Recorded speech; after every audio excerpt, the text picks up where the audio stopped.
here with the legendary DJ, promoter, label exec, the all-encompassing man with the master plan, Cat X. How you doing this evening, ma'am? I'm well, thank you. So, Cat, tell people, first of all, I know your background, but give people a little of your humble beginnings. Let's just go. Let's just cut straight into it. I basically worked, for all the labels, because some of these labels there's not even in existence no more. That's how far back I worked for the label. If I say the names, they're like, "Who is he talking about? What is that?" But yeah, they're not here no more. I started out as a DJ, from DJ, a love of music, from a DJ and having a love of music. Everything just kept progressing and kept progressing. And the more I started loving, the more I started working it. Then went into promotion, tour DJ. Like she just said, it's not too much in this I haven't done. So, when you get, to my thing is, I guess what helps me every time when you do something so long, you get bored. Oh, this is it. This is life. And then you want to switch. So I would just switch. And now I'm looking at, I don't even want to say my age. We're looking at how, where I'm at and how many times I switched. I didn't realize I switched this many times till we started coming to these interviews and talking about it. Well, he's been modest, y'all. Cat, I believe in humility, but when you are a groundbreaker, because that's literally what he did. He broke ground for many artists that we know and love today that shaped the word hip hop. So Cat has been around for a long time. And I know the last time we spoke, you was like, listen, if they know my age, they know my face and da-da-da-da-da. But I feel like it's an important time to tell them when you have a history of over 3 decades. but you know what? I mean, since this 50 hip hop came out, when I seen all of them, I said, cool, it's wide open now. Let's get it out and let's get it over with. So that's why I'm even doing these interviews and stuff now, because now it's cool. Because back it wasn't cool. It was like, he's old. Don't pay him no attention. No, pay him some attention, because a lot of my artists, groundbreaking artists that paved the way, the interviews that I have gotten came straight through Cat X. So don't sleep on him. Like when we think about seasoned, this is the man who's a deal maker behind the scenes. So Cat, speaking on that, you have been around, I would say, about 40 years. If I'm not being... Oh, you own it. You own it. You must have did your homework. Duh. So about 40 years. When he started out, he started DJing at school. That's why I say he's been very modest. He DJed at school. He was the one that they called on. Like, they don't do stuff like that anymore. But they don't. That back then, he was the one who laid his hands on the records before they even hit the radio station. He was the one that picked out the tunes that we kind of bop to. So when we think about longevity, what do you think kept you in the game all this time? Like I said, the one thing, transition and moving and not getting, bored and stuck. And my thing was to be, it wasn't, I don't even say a record breaker back then. It wasn't a record breaker. My thing was to be the guy that had the record first. It was like a drug to me. I gotta have that record first. I gotta be the first one to play it. It wasn't breaking it to me back then. I just wanted to be the one to play it. If I get it, play it. And I used to go to New York, because I'm originally from New York. But then I used to go to New York every summer. So when I go to New York every summer, New York would have the music first. So when I come back down here, I would be ahead of everybody. Man, where you get that from? Yeah, you'll know in about 2 months. You'll know in about 2 months. So, that kept me ahead. And that was my fascination. I actually got a kick out of that, being able to do that. Nobody knew. Oh, man, where you get that from? No other DJ had it because it wasn't here yet. When I say ahead, in New York, back in those days, they used to take the record, what it was before the record was out, where everybody could get it. They had places in New York. I mean, I don't know how they do this. It don't make sense now, but it made sense then. They were bootlegging the records. When I say bootlegging the record, you could go in there, the guy had these songs. Or if you had a song, you say, okay, I want this. He could take that song, put like 6 songs on the record, 3 on each side. And he put the songs on there and you would have it. Because a lot of songs, that's back before they had instrumentals and all that. They didn't have the instrumentals like that back then, so you could get it in the instrumental. They could take the stuff and take the words off, and you would have the instrumental. Because I remember the first time Deep Cover, nobody had the Deep Cover was a hot song, but nobody had the instrumental. So when I came, it's one of them trips. I done went to New York and I came back and I had the instrumental. Oh, I'm gonna kill him with this. So you got the back then because I was one of the first guys in Charlotte. Let that be out in Charlotte, North Carolina. I was one of the first guys that had these guys rapping. Only person that was before me was Don Cody. That's it. I was right after him doing it in the skate palaces and Queen Parks and all those places. I've been there long since they opened. I was doing that for these indie artists. And back then, it wasn't like now it's indie artists. It wasn't indie artists back then. It was people trying to make it. It was a different whole concept. But anyway, I took that deep cover record and I said, yo, tonight, y'all gonna rap off, what I play and what not. Everybody heard the song, but they never heard the instrumental. They lost their mind. I started bringing it back and scratching it to everybody that night just wanted to rap off that song. So I said, since everybody rap out the same song, let's see who's the best. That was a great night for me. Well, and not just not just that. Hold on, Kat. I'm sorry. I'm trying to pick up my other wireless device. I done got old and can't navigate. But not just that, Kat. I think you are a businessman among all those things. Like for someone to have such great relationships with these artists, with the labels, with the managers, you have managed to do that over the years. So what do you think your secret to that success is? Well, one thing I learned early in the game, any opportunity that opened up, I took advantage of it. Like me DJing the tours. It's not like I woke up one day and said, "Hey man, I want to start DJing the tours." It wasn't like that. I was promoting. That's what I was doing for the guys that was doing the tour. I was promoting, and what actually happened was one day the person that was DJing in between well, not even DJing, the what you call him? The sound man. The sound man back in my day, y'all wouldn't know nothing about this again. This is old people stuff. Back in my day when we had concerts, there wasn't no DJ. Only DJ was the DJ that was coming with the group. It was, the sound man played CDs in between, and the sound man used to play all this whack music because most of the sound man used to be white.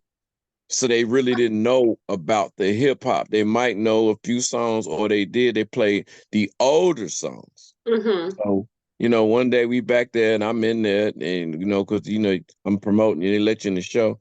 So I'm like, man, that dude just killing the whole thing because it wasn't crunk before the artists will come on because of the song they were playing. So the crowd is like, so now the artist got to work twice as hard to get the crowd into it.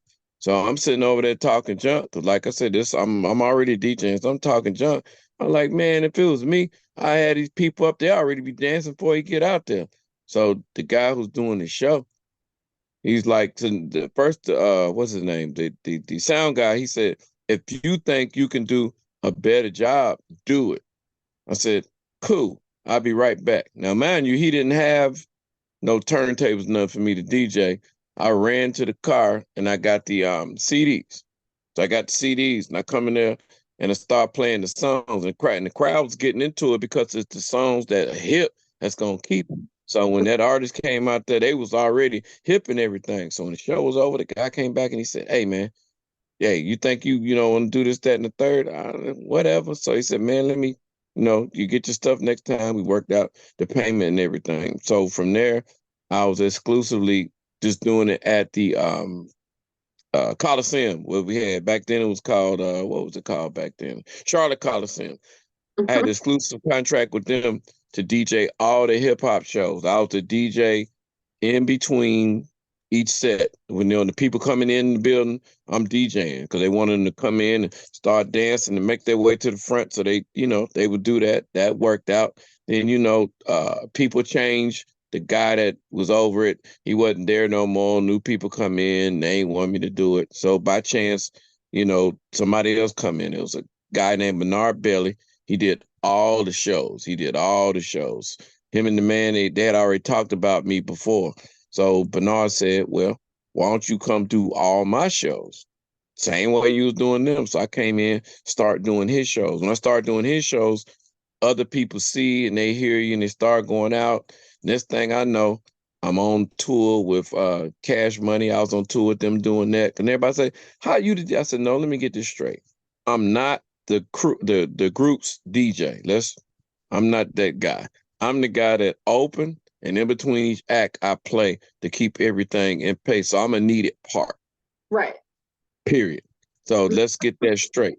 And it just start growing and growing from there, and you get to meet more people. As far as the management part, my thing early in the game, I didn't like managers.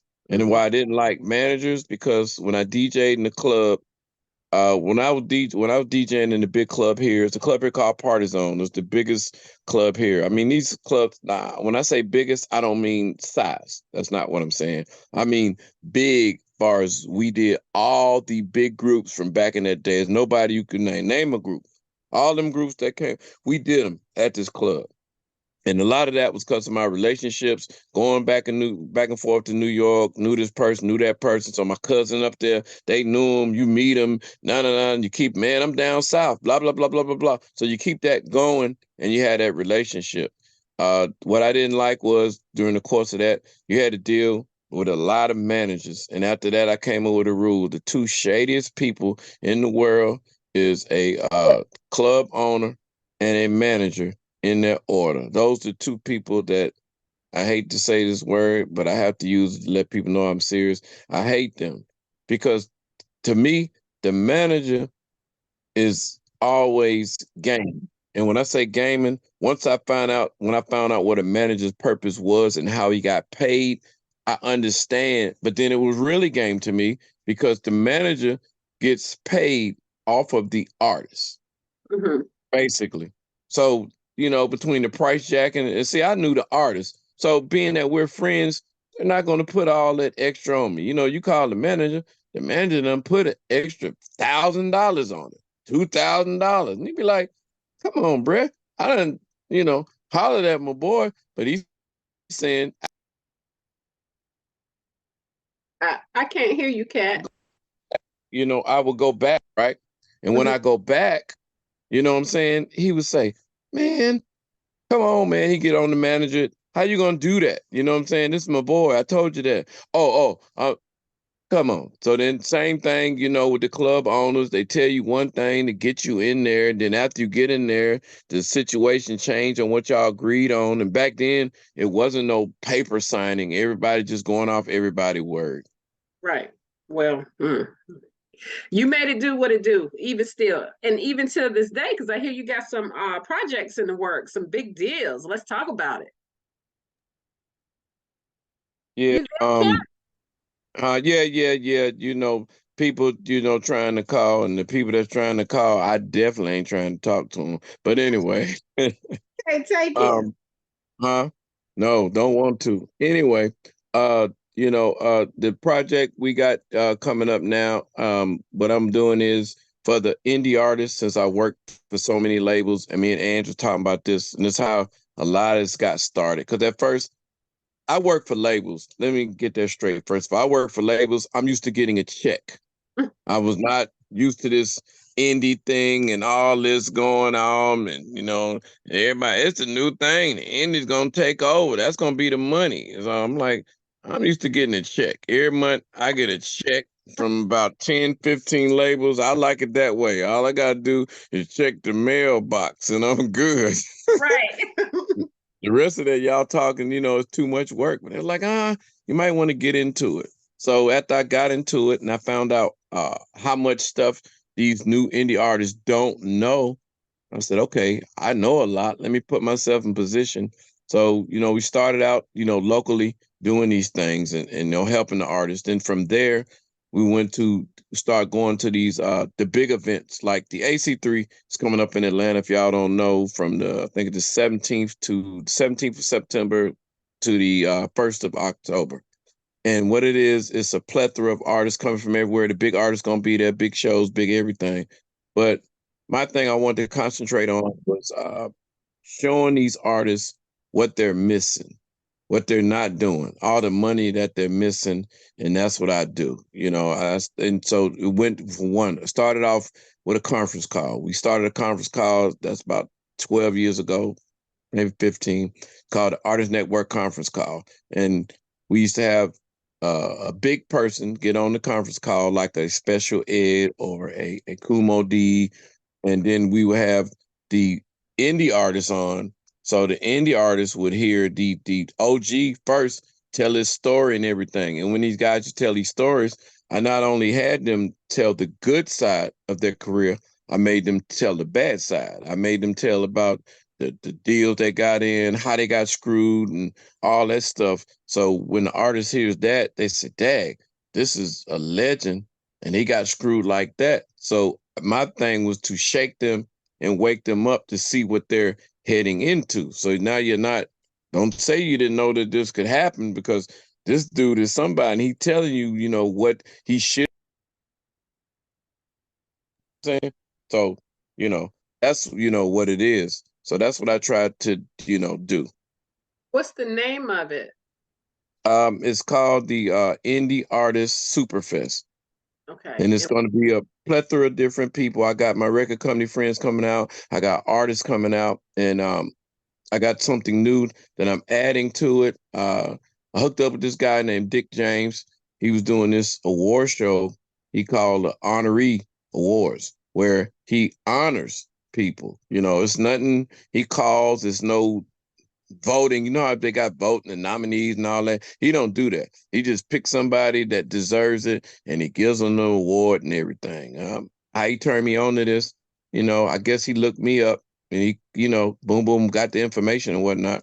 So he hit me up and he said it. And I'm like, it sound good, but man, I got to go all the way to Augusta, Georgia, just to get thing on award. Am I getting paid? That's what I'm saying to Right. myself. Of course, my people, Miss Publicist Angela, said it Uh-huh. would be good for you, Cat. It would be a good look. You can get your flowers. Okay, cool. Let's go. We go down there. I liked how he did it, how it was set up, the people that he did it with. So me and him got together. We started kicking it. So I started bringing in what I could bring in to be a part of it. So I started adding the artists that I know that was getting screwed and they ain't really getting no money when they were rapping. So I started bringing them in. Hey, man, my man doing a war show and we want to honor you and blah, blah, blah, blah. And they're like, whoa, nobody never did that before. Blah, blah, blah, blah. Boom, boom, boom. So everything was smooth, And he did another one. I forgot, it's early September. He did another one in Mississippi. That one went crazy. And then what he went from, with the first one he did, it was people from everywhere. But Mhm. now, I'm coming in and I'm helping them structure it. So now we're going to each place and we're doing the people from that place. The next one we're going to do is going to be in good old Charlotte, North Carolina. And we're going to call all the artists that are from here. When I say from here, you got to understand, even if they don't live here now, they had to be from here in order to get it. So you figure all your Dina House. I'm going to name a lot of artists that when you do the awards, you're going to say, I didn't know they was from here. I didn't know. Most of you guys, you only know the baby and all of that. But it was a lot of people before that movement that was from here. And they had their record labels here and the whole nine that y'all don't know about. But you're going to learn from there, because I'm already been in talks with them, calling them. We're looking at doing it next June. We're actually doing it. Gives us plenty of time to get it together. Sponsors, you want to come in and everything. It's definitely gonna be something. But I'm gonna mix it up. We're gonna do indie artists. I'm gonna try to get it scheduled for the the day. Have two parts. I want to do the indie artists first. Let them get a chance to perform and do all what they're gonna do, and then that night we're gonna give out the awards. Should be a nice event. Well, I think it will be. Again, Cat just is extraordinarily humble. I'm like sitting here chomping at the bit, waiting on him just to name drop something. This joker ain't saying nothing, okay? I So, mean, Tawana, that's what Angela is always fussing about. She's like, it doesn't change. These people don't know. They don't know. I guess I'm from the era that we didn't do that. We didn't do that in my era. You let what you did, talk. Like a rapper in my era, when he rapped, he didn't have to say he was the best rapper. He said something so dope. You're like, man, ain't nobody touching him. Same thing as DJing. When he do it, you didn't say, I'm the best DJ. You just come and do your thing and everybody talked for you. And I'm used to that. And Ann just trying to get me out of that. Because I'm used to people and the crowd already saying, like somebody I come somewhere and I bet though to tell them Cat X at the door. They hold up and they go talk to somebody, whatever. So now they'll come back. You don't know who Cat X is? You ought to shoot yourself. And I'm like, okay. listen, he making my teeth grit right now. So, ESQ Rock, one of my favorite artists from the Fat Boys. Cat X was the one that linked me to that talent. The list goes on. You got Daddy-O. You got so many different artists from the 80s era, maybe even the 70s. I'm not even 100% sure, but from the 80s era of music till now, whether that's R&B, because I think High Five. Who was that? Who did you link me with High Five, Cat? Uh, Dang, you're right. I had to think about it. Didn't I turn you on what's that dang, this is where Ange always helps me at. Dang, Ready for the World? Ready for the World. Even recently, who did Gina Thompson, like Yeah. bruh, the list goes on. So then when we think about his wealth of knowledge, his connections, his vault of contacts, it is invaluable. So you definitely want to stay connected with Cat X. He's the man. Whether he wants to speak in code or not, Cat was the one who did the DJ when he broke rappers in by phone, where he did the conference call where you had about 50 people on the call listening to one song before people got onto the internet and started doing the live reviews. Cat was doing it first. So now you can take it from here, Cat. That's just a small increment. Hey, I love it. She said it better than I could actually say it, but he's right. Like I just was trying to find something to find my niche. That was my thing. I always tried to find my niche because again, in my day, no one could sound like nobody. No one could be like nobody. Nobody could act like nobody. So you had to be different. So in the niche of DJing, what I did, um, I had been down south long enough that I was hip to music overall, but I was out of tune southwise. Mhm. I was out of tune. Okay. So by being out of tune, New York wise with that part, I played the hip hop, but I wasn't in. So when the South music broke, I seen that, and I seen that up north wasn't gravitating to it. So I Mhm. told myself, I'm from the South. Why not just represent the South? So I started being a advocate for South music. I did all the artists. I did all this. I broke all these Southern artists because it was an advantage for me because none of the other DJs wanted to play it anyway. Right. So I would go off on it. So I said, okay, I'm gonna make this my thing. So from making it my thing, I said, okay, now I got to move and let me position myself. So when I start positioning myself, they started putting me in the DJ things, and that was my job, just to play the Southern music. Period. Like they would, have DJs. Okay, you do the DJ set. Let's say they're not doing it now like they used to do it when we were doing it. Like at a club now, you might have a DJ three different DJs, right? And they play. Instead of them playing a style, didn't play a style. They just play everything in their set, their routine, whatever was Mhm. hot. My day, you didn't do that. All right, you go in, you play, this guy gonna play reggae. That's all you're gonna play. From this time to this time, it's reggae. You're gonna come in, you're gonna do R&B, you're gonna do this, you're gonna do that. Cap, you at the end. Why I gotta be at the end? Because the music that you play is just so up, the crowd get into it and everything. So we put you at the end. We don't have to worry about them going crazy. If they do, we finna end. So we don't have to worry about, nothing happening. So at first, I used to always think it was a disrespect, but then I got to respect it. I'm like, okay, I'm making it that crunk. Because I started looking at from when they DJ, they made them dance.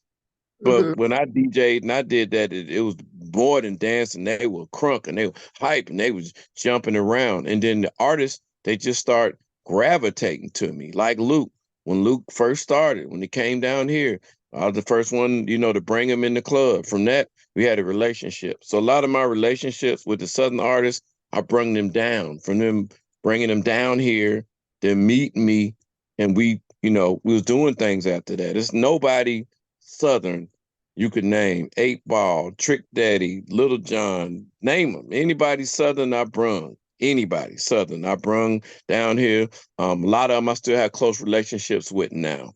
And in close relationships, we have something that we're working on. We got our first one that we're doing. They got 50 years of hip hop, right?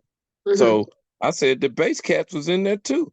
Why they ain't getting they just do? So we're gonna do 50 years of hip hop, the bass edition. And it's gonna be the bass artists. And we've already got who's that? We got 69 Boys, 95 South, this and that, Splack Pack, all those hits from back in the day. But to twist it, to make sure it works, on experiment with something, we got Dougie Fresh added to that because he could go in between. And that's going to be October 5th in a part of South Carolina. It's a baseball field. One of them creating Nantucket, South Carolina. One of them places I ain't never heard. And I live down here and I've never heard this place before in my life. And that shocked me. Yeah, Okay, but so we try to keep it moving. We just try to keep it moving.